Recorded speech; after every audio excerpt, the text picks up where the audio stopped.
Hello and welcome to Balancing Act, Life and Struggles of a Teenage Girl, a mental health and wellness and semi-unfiltered podcast made for teens by a teen. I'm your host, Moorea, a 16-year-old girl from New York, and here on Balancing Act, I bring you weekly episodes featuring relatable conversations, personal stories, and practical insights to help you navigate life's balancing act and related challenges, and to remind you that you are not alone. Hello, and welcome to this episode of Balancing Act.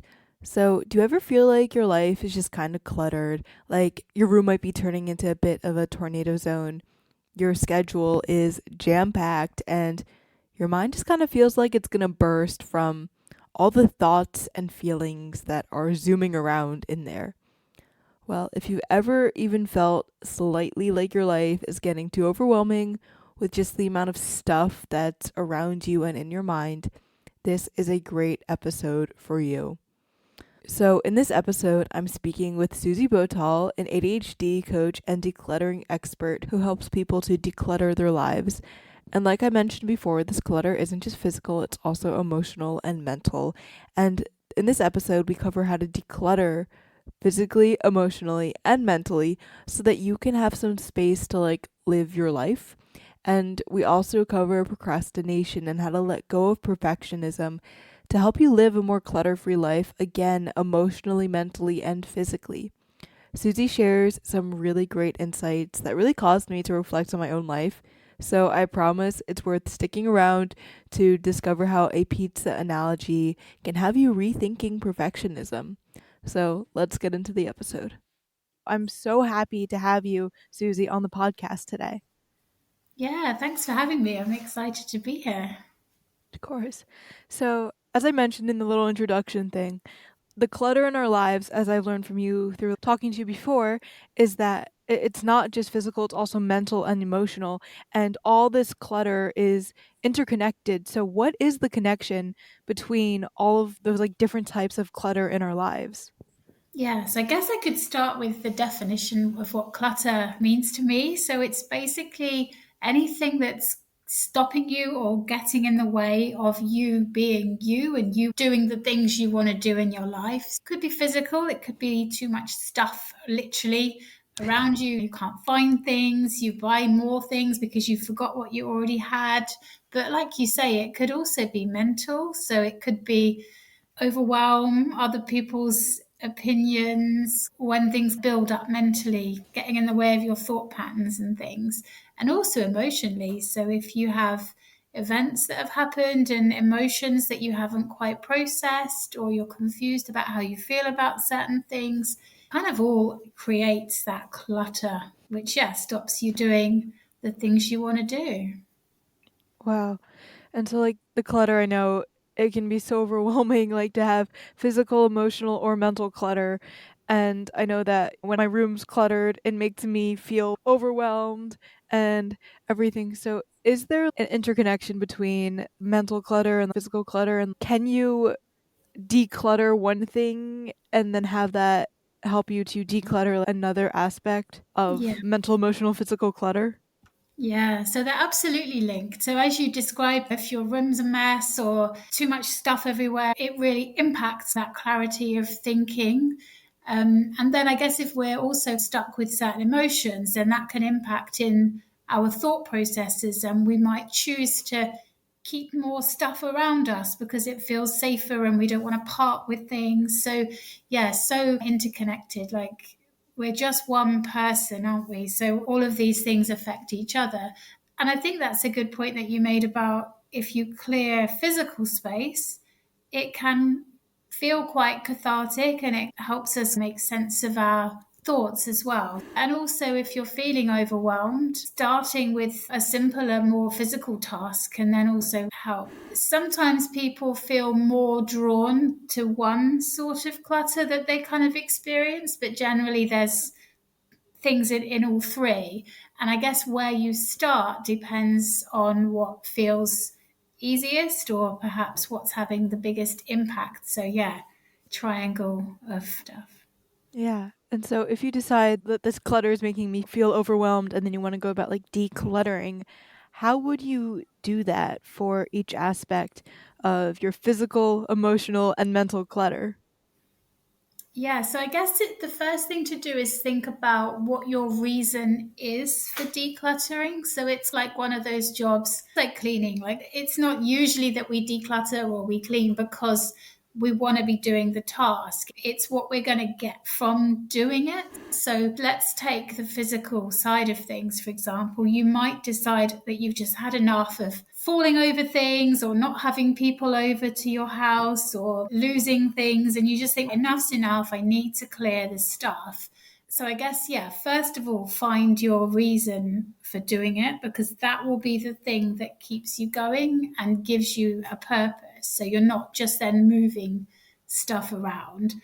With mental clutter, it's very similar. So again, finding the purpose. So you might feel like, oh, I could do better at school or work if I had less in my head, or perhaps you want to do a podcast, write a book, start a business, like whatever is your goals. Think about what is it that you want a clearer mind for? What are you going to achieve?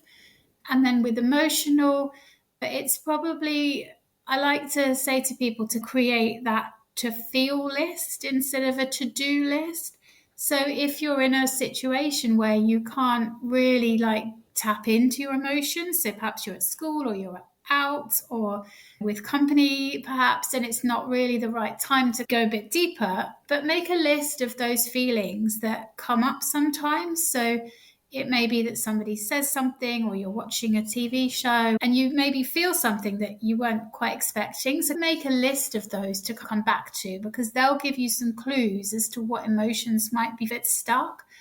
And then just start where you can. So whether it's journaling, whether it's just meditating, or just spending that quiet time by yourself and just see what feelings come up, that can be quite useful as well. So, yeah, different strategies.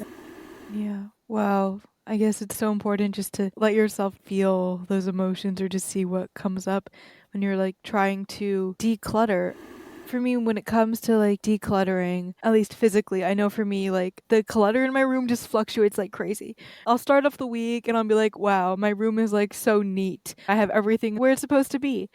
And then as the week continues and I have school and I'm feeling overwhelmed and the laundry gets done, the laundry gets piled all over my room. When I'm leaving for school, I can't figure out what I want to wear, so my clothes are just thrown all over the place. And so my room looks good Sunday night, and then by Wednesday, it's just like tornado zone. So, how would you recommend in terms of both physical but then also emotional and mental clutter? How can we make it like stay consistent? How can we declutter for good and not just temporarily where like we make everything neat and perfect, but then after 3 days it becomes chaotic again? Yeah, it's interesting, isn't it? It's almost like it's your reflection of your state of mind. So you have that kind of weekend reset, maybe tidy up, chill out, spend some time. And then as the week ramps up, so does the chaos and the clutter.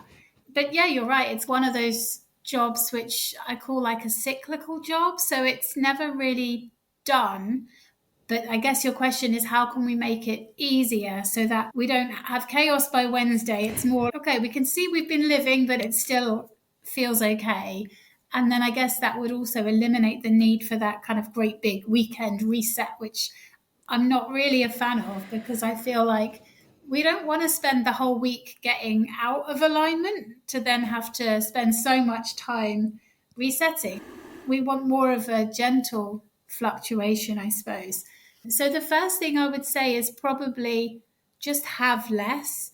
So whether it's less clothes to choose from, less stuff, less thoughts, which I guess isn't easy to say, but maybe it's about fewer priorities, like focus on a few things at once. So maybe school or work and like the top ones in the week. And if there are other things you want to do or bring into your life, be conscious that they will bring more clutter, more thoughts, and more stuff around those things. So, yeah, it's just being quite mindful, I suppose, about what you allow in. And if you're in a position where you have a lot of stuff, a lot of thoughts, a lot of feelings, you could start with either bringing less in.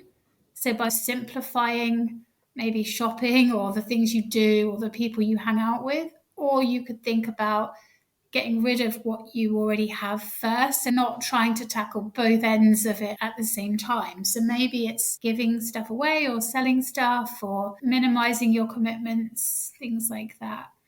I've tried, at least in terms of like physical clutter, I've tried to get rid of stuff. I don't know if I'll share this video, but here's my room. This is what my pile of things that like are going for donations, but still have not gotten rid of them.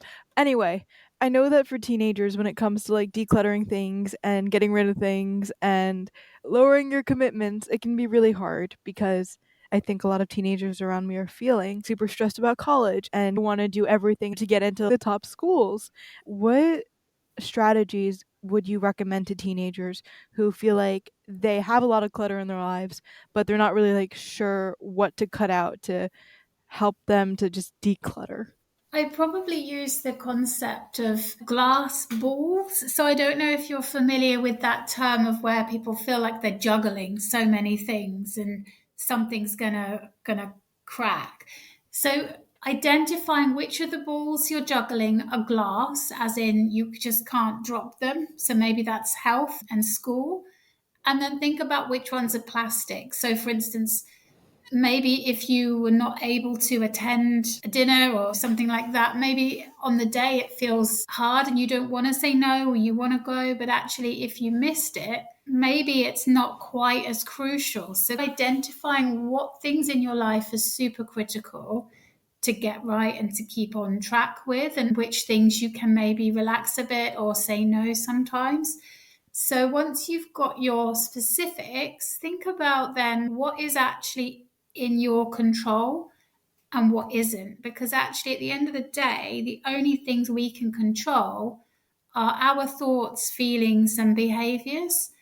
So, yeah, it's important to do well at college and school and get the best grades, and you've got aspirations, and it's really important that you're focused on those things. But you can only do so much. And at the end of the day, it will be someone else perhaps that makes that decision. And if there's lots of other students that pass their tests with higher scores or whatever it is that might prevent you from going where you want to go, those things are just not something you can control. So definitely focusing on what you can do. So whether it's making sure you go to bed on time, making sure you eat well, get some fresh air, making sure you have a balance. So, yes, you must study and learn everything, but also protect your mental health. Make sure you do spend that time with your friends because that will help you decompress.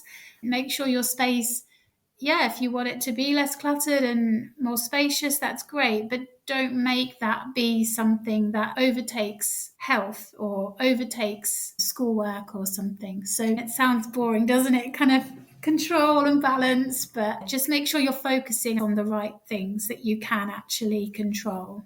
And we spend a lot of time focusing on things we can't control, which then means sometimes we miss the things that we can, like bedtime. Yeah, I mean, we can only control so much as teenagers, and I'm still trying to get used to that fact that I'm a teenager, can't control everything in my life. It's upsetting sometimes, but Yeah. it's also just the reality. And so another thing that comes along with like school and clutter and overwhelm is like schoolwork and actually getting around to doing it. Like Mm. procrastinating so much that you're now like cramming to finish an essay at 10 o'clock and it's due in 2 hours. So, in terms of procrastination in teenagers and how clutter gets in the way of us doing things, what is procrastination and what causes it? Yeah, procrastination's a really big topic, and it always makes me smile when somebody kind of identifies as a procrastinator because I feel like we all have that ability, but it is quite nuanced and it's quite different for different people. We sometimes procrastinate because we don't know where to start, We can procrastinate because we don't know where the goal is. We can procrastinate because it feels too big and we're not sure whether we're actually going to achieve it. The steps are unclear, so we know where to start maybe, but then what? So that can be really off putting.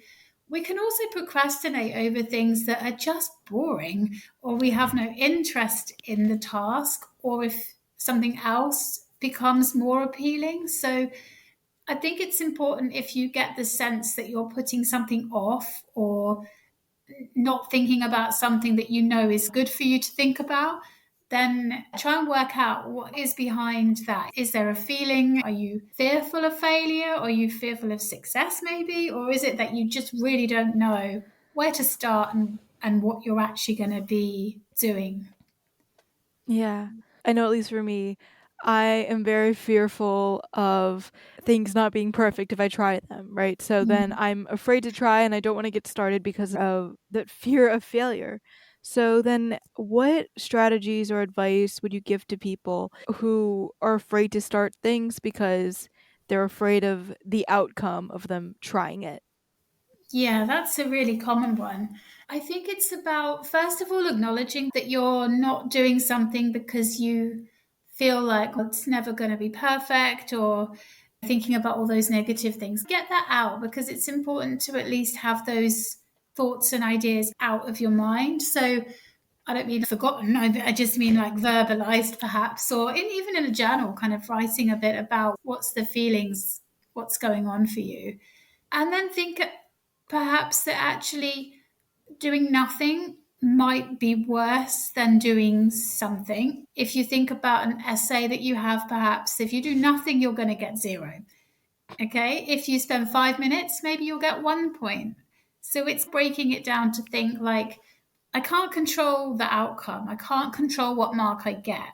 All I can do is influence as much as I can to get the biggest score that I can. And knowing that actually putting in half an hour's effort is going to at least get you started or get you somewhere. So it's recognizing that something is better than nothing, which I know for like someone with perfectionism tendencies is really hard because you don't see the value necessarily in something. It's got to be all or nothing. So helping yourself to get over that hurdle can be helpful. And also think about the bigger goal. So I guess if the essay or the piece of work feels difficult, or you feel like I'm not going to get it perfect, think about what that's contributing to, and then make that bigger goal be the scarier one. So you think, okay, I'm going to do this essay because I want to pass this course, and then I'm going to do this at college, or whatever that kind of journey is. And then really focus your feelings on that end goal. And then when you come back then to thinking about the essay, it almost feels like a much smaller stepping stone because you've channeled a lot of that kind of anxious excitement, whatever you've got for the end goal, into the end goal. So then those smaller steps feel less big or challenging at the time. Does that make sense? I never thought of that before, but it makes so much sense because I feel like what stops a lot of people is like perfectionism, and you look at this one thing you have to do and you're like, this is the end all be all, this is the biggest thing in my life, and then you just make it such a big deal in your mind that you just become paralyzed and you're afraid to start it because this essay turns into this big monster that you have to conquer and you just don't want to go out there and fight it. But like you're saying, if you channel all that anxious energy to something else, it forces your mind not to turn that one little task into the end of the world. And then you can approach it in a way where you're not so worked up, where you're not obsessing over it, and then you can just conquer it without like all those mental barriers. So that makes so much sense, and I never thought of it before. Oh, I'm glad. There's also an analogy I use which might be helpful. It's about pizza, but you can relate it to anything. So if you think about a pizza, there is so many varieties. So you could have one that's a really cheap frozen one that you can just put in the oven, or at the other end of the scale, you could make like homemade dough, homemade sauce, like you could take hours over this pizza. And actually, when you look at the pizza spectrum, you think, oh, obviously the best ones are the ones where you spend the hours over and it's the flavors and everything. But actually, imagine if you've been on a trip and you come home and it's 8, 9 o'clock in the evening, you're so tired, you're hungry. The best thing at that moment is a pizza that you can put in the oven, 15 minutes, done, and eat. Because the goal in that situation is just to feed yourself and maybe go to bed. So even though a wonderfully crafted like essay or pizza or whatever it is feels like, of course, that must be the perfection that I'm aiming for, actually, in some situations, the need isn't for the best flavor, the best detail, whatever it is. The need is actually more survival and just, I just need to eat something. So I guess also when you approach a piece of work, think about what's the point of it? What is your objective? Is it to write the next groundbreaking thing that's going to be published all over the world? Or is it just to get through that next module at school and just, yeah, that's good enough. I scored this, I've passed, or whatever you're aiming for, and move on. So that might help as well. Wow. I've been told like not everything has to be the next masterpiece and stuff like that, but I love that analogy because it really makes me think about it because I mean, I struggle with the idea of like just good enough, and I know that other people struggle with the idea of like good enough, and I want to make everything perfect. But then I guess sometimes the most perfect thing for the situation is just making it good enough so that you save your energy, you eat the frozen pizza, you go to bed, and then you can then put that energy into crafting your next amazing pizza when it actually matters. So I Yeah. guess sometimes the best, most perfect thing to do is just to have it be good enough. Yeah. Just get it Wow. done. Yeah. That, wow. I think that just it's going to take a lot of work, but I think that analogy is like the first step for me, I guess, into really trying to be okay with good enough. And Yeah. working out what that looks like for that situation. So if you have got 6 months to do a project, you can break that time down. You can do loads of research. You can really invest your time in it. But if you've got a deadline next week and actually you know you can pass and move on, the best thing in that moment is to pass and move on. It's not to do hours of research in the library and things because you've got other things that you need to do. So it's working out in that moment what is the goal, what is perfect for that specific situation. And maybe perfection looks different in different situations. That's just a really good point, and I'm going to write that down and keep that with me and plug it into the solo episode I'm releasing this week where I go over the best tips that I've gotten so far. So that's going to be in there. So before we wrap up, is there anything that we haven't touched on in this episode that you think would be really important for teenagers who want to learn how to better declutter their lives? I think the biggest thing is to have compassion for yourself. So I think, however cluttered you feel, however you feel like life is in a mess, physically, mentally, emotionally, just have compassion for yourself and know that it's not your fault and it's not a reflection of your self worth. Clutter is not a moral issue, it's just a reflection, I guess, of what's happened in life.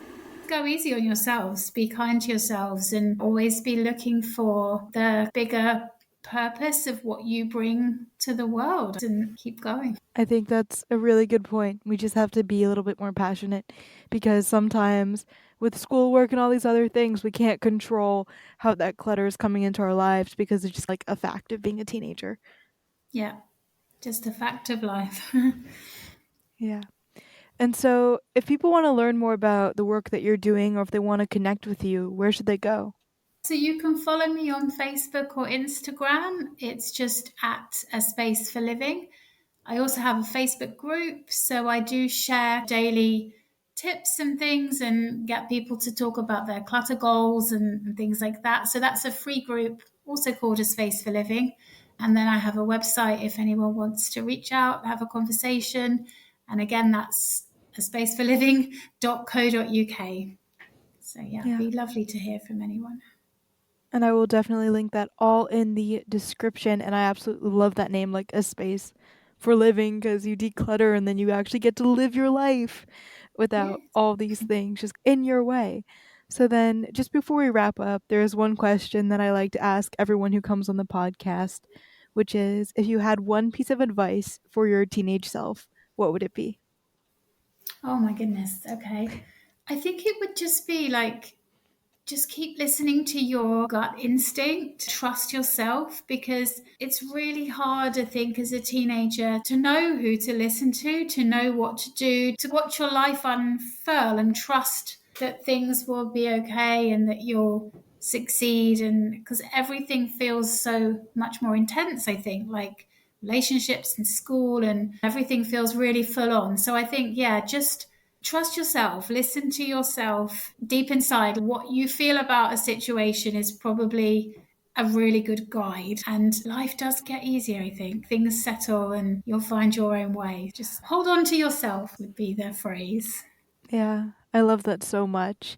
Thank you so much for coming on the podcast today. This has been a blast. A lot of the stuff you shared has honestly really caused me to think a lot, and I'm sure that those insights will help listeners to also think a lot and to maybe shift their mindset on perfectionism and needing everything to be 100% perfect all the time and actually redefining what is perfect. So thank you so much for coming on the podcast. Oh, thank you for having me. No, it's been lovely to chat to you. Thank you. Thank you for tuning in to this episode of Balancing Act. So, here are my key takeaways from the conversation with Susie. Starting off, it's so important to realize that clutter is not just physical, but it's also emotional and mental. But physical clutter can be a reflection of your state of mind, and all this clutter is interconnected and it's all influencing all the other clutter. My second key takeaway is that it's so important to strive for balance and to not let the clutter build up and then try to get rid of it all only for it to build up again. And sometimes decluttering is about making educated choices to cut out things in your life that maybe just cluttering your life so that you can have space to live and so that that clutter doesn't just build up over time. Because the fact is, as humans, we only have so much time and space in our lives, so it's really important to figure out what is important to us, to figure out what our glass balls are, and to really prioritize those so that we can take care of all of our priorities without overwhelming ourselves with unnecessary things. And then the next big takeaway for me was around procrastination and perfectionism and how fear can cause you to procrastinate and cause those mental blocks. And so you have to address the perfectionism and the root cause of the procrastination and then declutter and get rid of that to move forward and realize that sometimes something is better than nothing and perfectionist thoughts are clutter stopping you from achieving that something. And another thing that really stuck with me around perfectionism and procrastination was this idea of pursuing the end goal so they don't get caught up in all the fear of the individual steps, because I know that can be paralyzing for some people, including myself. And then adding on to this perfectionist procrastination, the idea of redefining perfection with the pizza analogy and realizing that sometimes the perfect thing to do is to not be perfect. I know that for perfectionists that can be kind of hard to grasp sometimes and seem that sounds great in theory, but when it push comes to shove, can I really accept not being perfect? And so I guess that's just something that you have to keep in mind and that you have to continue to work towards, because I know it's hard to realize sometimes, but you just have to have compassion for yourself at the end of the day, like Susie was saying. And I think that is probably the most key thing. You can't declutter anything without having compassion for yourself. So that always has to come first. Thanks for listening to this episode of Balancing Act: Life and Struggles of a Teenage Girl.